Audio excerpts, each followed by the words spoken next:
Pangsanlibutang ulat. Regalo mula sa Diyos.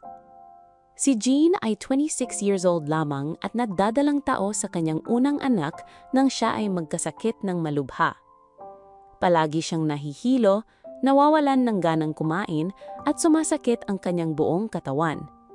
Nagpunta siya sa iba't ibang ospital sa Burundi, ngunit walang doktor na makaalam kung ano ang kanyang sakit. Marami na siyang nagastos sa pagpapagamot, ngunit lalo lamang lumala ang kanyang kalagayan. Unti-unti siyang nawalan ng pag-asa at naisip na baka mamatay siya bago pa makita ang kanyang baby. Isang araw, may nagsabi sa kanya tungkol sa isang maliit na Seventh-day Adventist clinic na tinatawag na Buganda Dispensary sa hilagang kanlurang bahagi ng Burundi. Nagpasisya si Jean na pumunta roon. Pagkatapos siyang suriin ng mga staff ng klinika, agad nilang natukoy ang kanyang sakit at binigyan siya ng gamot. Maingat na sinunod ni Jean ang kanilang mga tagubilin at ininom ang matamis na gamot ng 3 beses bawat linggo. Unti-unting nawala ang kanyang pananakit at muli siyang gumaling.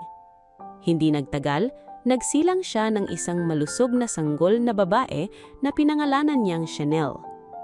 Makalipas ang ilang panahon, nagkasakit muli si Jean. Nalungkot siya at inisip na bumalik ang dati niyang sakit. Nagpunta siya sa 5 iba pang klinika, ngunit walang makatulong sa kanya. Sa huli, bumalik siya sa Adventist Clinic. Sa pagkakataong ito, natuklasan ng mga doktor na siya ay may tuberculosis. Muli siyang inalagaan ng mabait na staff ng klinika, binigyan ng gamot, at tinuruan kung paano manatiling ligtas at malusog. Hindi nagtagal, ay muli siyang gumaling. Nang nagkasakit si Baby Chanel na edad na 2 years old, agad siyang dinala ni Jean sa parehong klinika.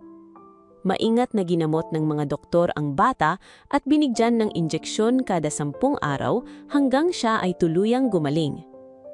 Habang ginagamot si Chanel, regular na dumadalaw sa kanilang tahanan ang mga staff ng klinika upang manalangin at magbigay ng lakas ng loob sa pamilya.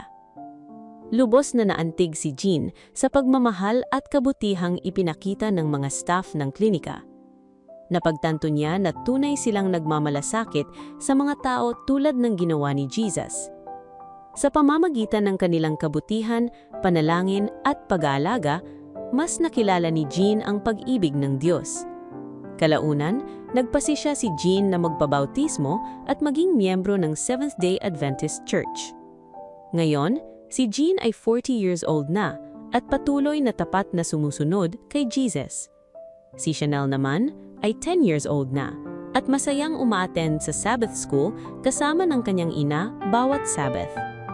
Para kay Jean, ang Buganda Dispensary ay tunay na isang mahalagang regalo mula sa Diyos. Sa quarter na ito, maaari rin tayong makatulong sa pagpapalawak ng ministeryo ng Buganda Dispensary bilang mga kamay ng pagpapagaling ni Jesus, ang dakilang manggagamot. Gagamitin ang mga handog upang ayusin at palawakin ang klinika, kabilang ang mga bagong silid para sa mga pasyente, consultation room, laboratory, reception area, at iba pang pasilidad. Maraming salamat sa inyong bukas na palad na tulong sa mahalagang proyektong ito.